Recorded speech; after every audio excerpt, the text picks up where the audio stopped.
Welcome to Our Girl Relationships. We talk about the problems people face in their day to day lives. Let's start with the video.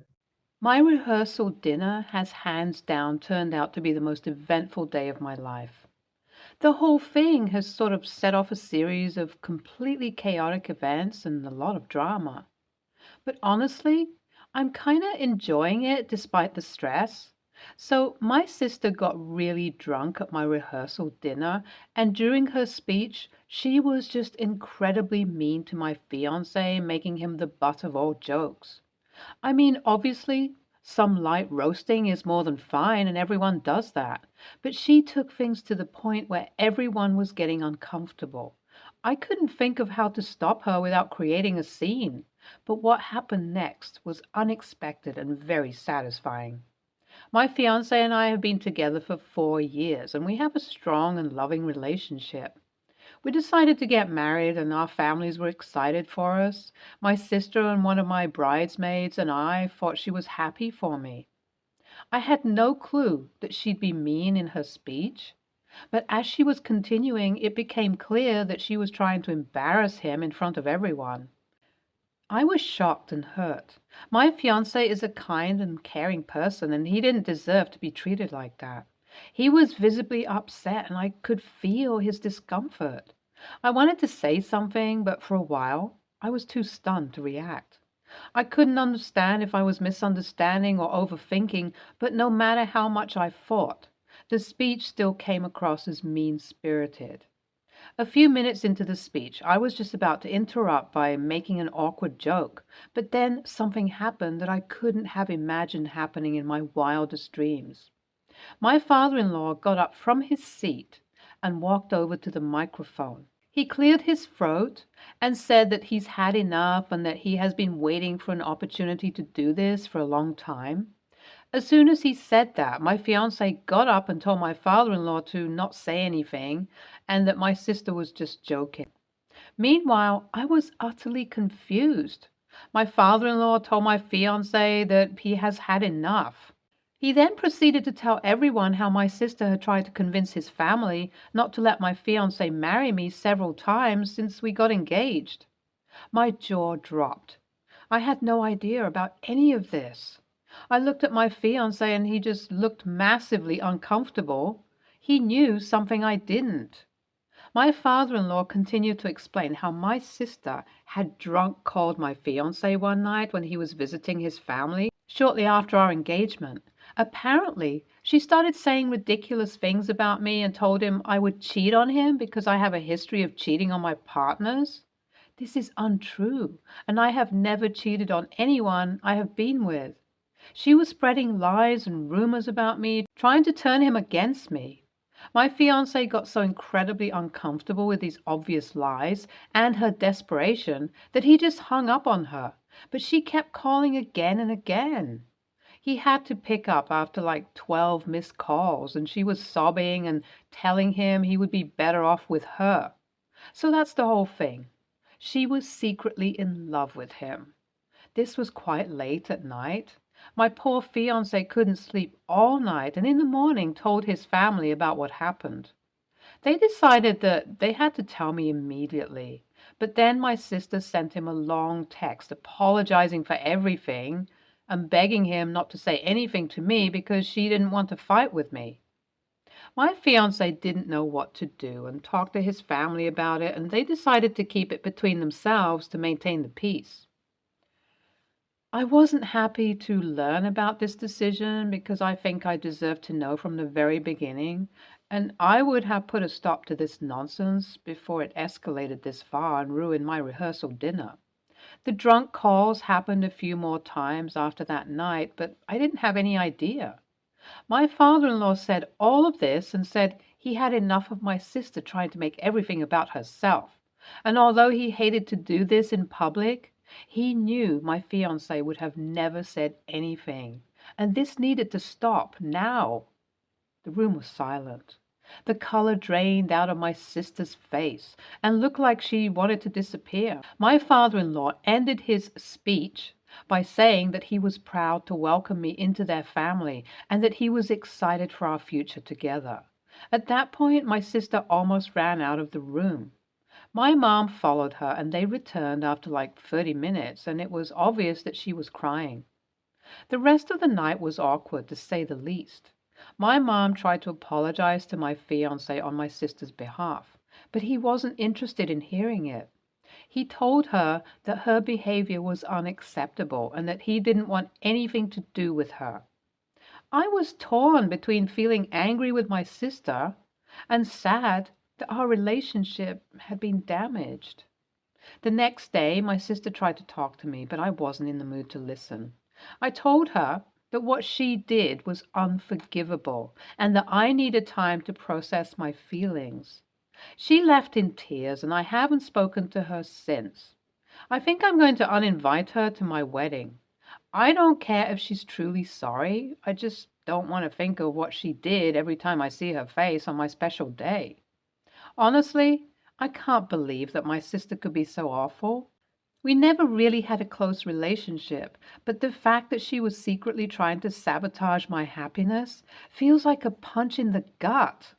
I feel betrayed and hurt, but at the same time, I'm glad that everything came out in the open. I'm also grateful for my father-in-law's intervention. If it weren't for him, my sister would have continued to make my fiance's life miserable for who knows how long. Update 1. Wow, I didn't expect my post to get so many responses. I've been trying to go through the comments and answer your questions. Many people asked how old my sister is because of how juvenile she is. Well, my sister and I are twins, and we're 26, so I doubt age had anything to do with this. We're also not nearly as close as people expect twins to be, though. She didn't show any obvious signs of liking my fiance before the disaster, but now that I'm thinking of it closely, she never really liked him much either. Kind of cold to him from the very beginning, but again, we rarely met, only at occasional family events, so I didn't pay much attention to it. The reason my fiance didn't say anything is that he didn't want to cause any drama in my family just before our wedding.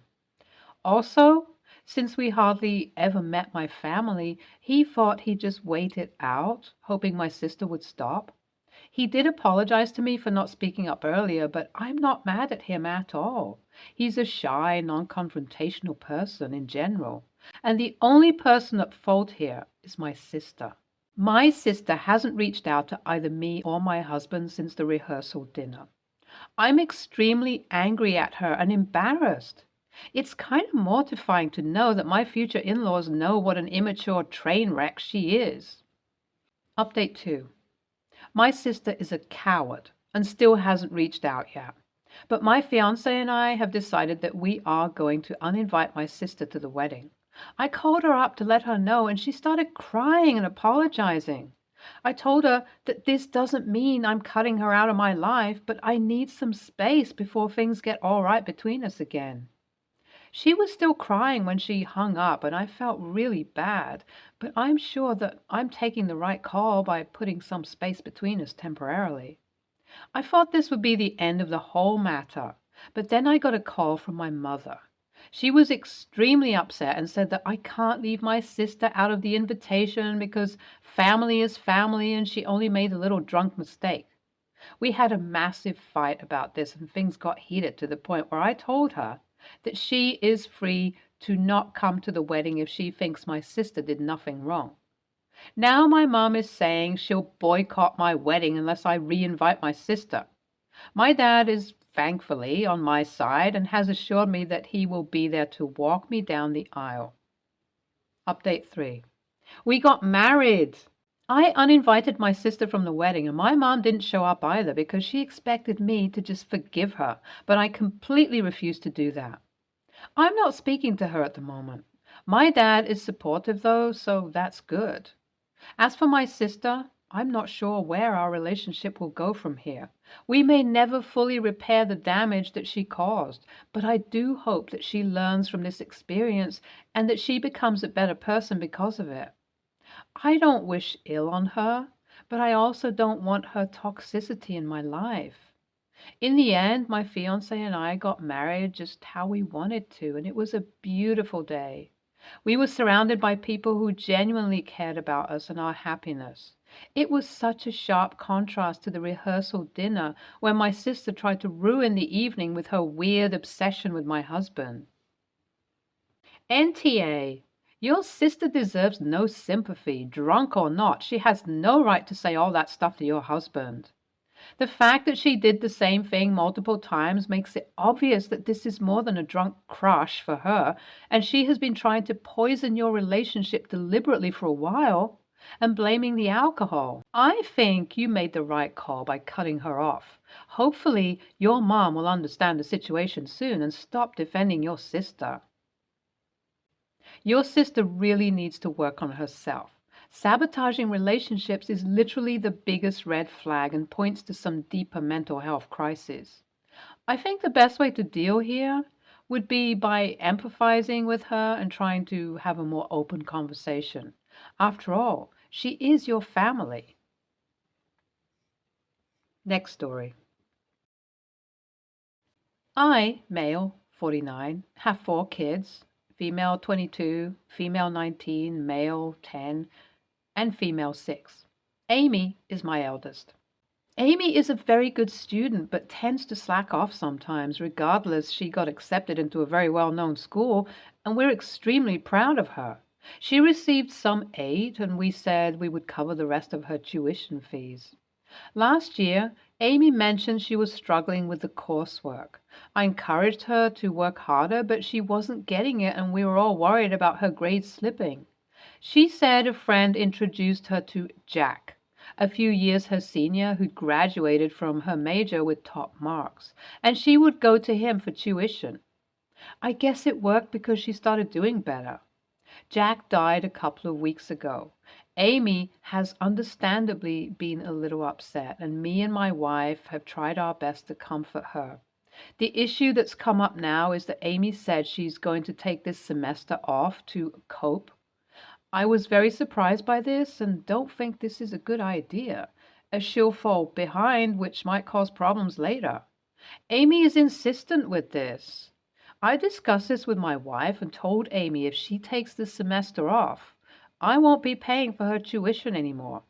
She got mad, but I told her that she can't take time off for virtually zero reasons and expected everything to go her way.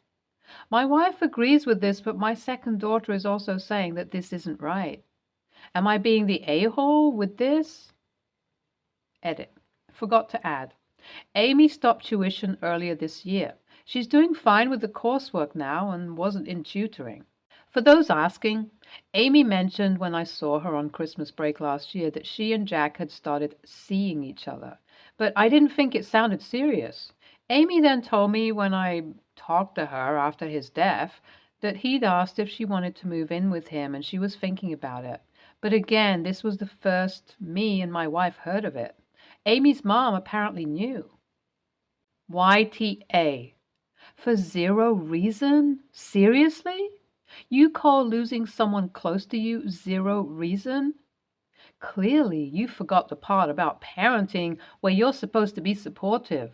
You also forgot the part about being a decent human and having a shred of empathy.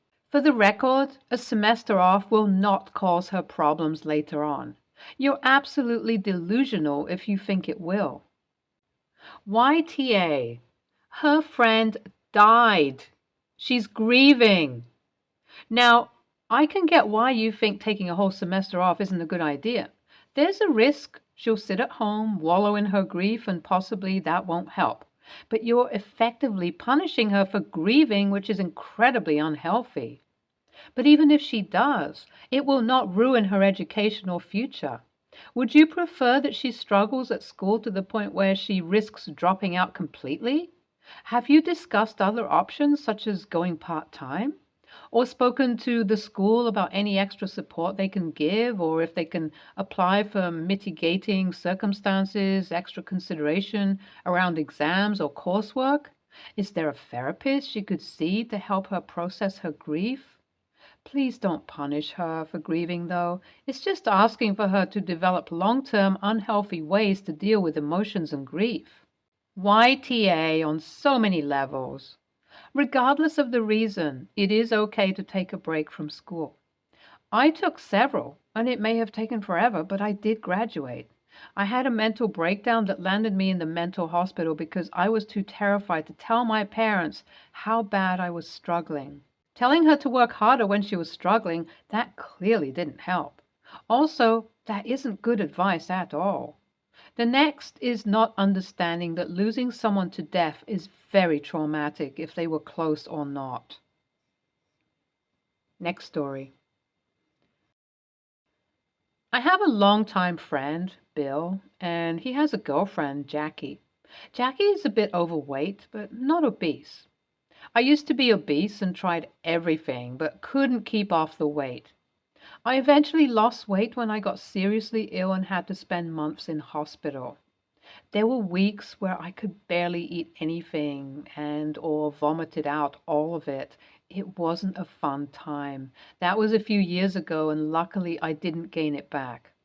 Last weekend, my husband and I went over to Bill and Jackie, and at one point, Jackie started talking about how she looks up to me for losing weight and that I'm such an inspiration. I was a bit confused and told her that it wasn't really my hard work.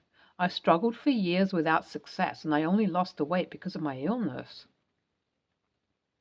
Jackie looked at Bill, absolutely betrayed, and asked him if he knew this. Turns out Bill was using me to motivate Jackie to lose weight. He showed her old pictures of me and told her how disciplined I was and what things I did to lose weight, how I worked out 4 to 5 times a week, true, how I cut out sugar, also true, and all the things I did do in the past but didn't actually make me lose weight. They almost had a whole fight in front of us. Jackie was angry at Bill for lying and manipulating her, and Bill was saying that he was just trying to help. We left, but Bill messaged me that I was wrong for telling Jackie the truth. I took away hope from her and I ruined her diet.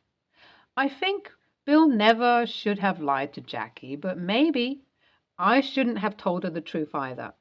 I heard her saying I was her inspiration, and I responded with crushing her dreams. Maybe Bill was right. I don't know. AITA? NTA. Bill is TA here. He was deceiving his girlfriend about how you lost weight and thus deceiving her about how she might also lose weight. In the long term, a lack of success for her would have meant much lower self-esteem, feeling like a failure and possibly more weight gain. He knew you hadn't done it the way he was telling her you had, so her chances of doing it the same way were much lower. What you did do was maintain the weight loss afterwards, which is the single hardest thing about weight loss. But lying about how you lost that weight in the first place was a dick move. Ask yourself this. Would you be okay with him telling Jackie you lost the weight by having a gastric sleeve and encouraging her to do the same? Would you be okay with him telling her you lost the weight with laxative tea or any other supplement that gets pushed on Instagram? Holding someone up as an example, but being dishonest about how they achieve their success risks pushing people struggling to achieve the same results to unhealthy extreme measures. Telling someone, I lost the weight by getting horribly deathly ill, is a reality check for his expectations as well. Bill is a dick. Stand your ground. Tell Jackie you weren't comfortable with the way she was deceived to make your dramatic weight loss seem as if it was lost healthily or in a way that can or should be replicated by others. Nah, NTA at all. Bill was making up lies about you to gaslight Jackie. What were you supposed to do? Join in on the gaslighting by agreeing with Bill and lying about yourself? I could see how you feel bad for crushing a girl's weight loss spirit, but wouldn't it be worse to use a lie to falsely encourage her? I would be so defeated if I were Jackie, spent years working on it and praying to get the same results as you, just to find out that your story was completely different. Bill never even told you he was lying about you, so how were you supposed to know to join in and be Jackie's inspiration? What were you supposed to say when Jackie asked for your workout routine or meal plan ideas? More lies, NaH. You were being honest, and now Bill is in trouble for two things. One, being dishonest, and two, comparing his woman to another woman. Jackie should ditch Bill. NTA, first off, what did I just read? Second of all, you didn't cultivate that lie. He did. Third of all, he shouldn't have lied and he shouldn't have taken his anger on you. Fourth of all, if he wanted to lie, he should have told you the first lie to have you in on it, even though that in itself is ridiculously childish too. Stay tuned for more stories from our girl relationships.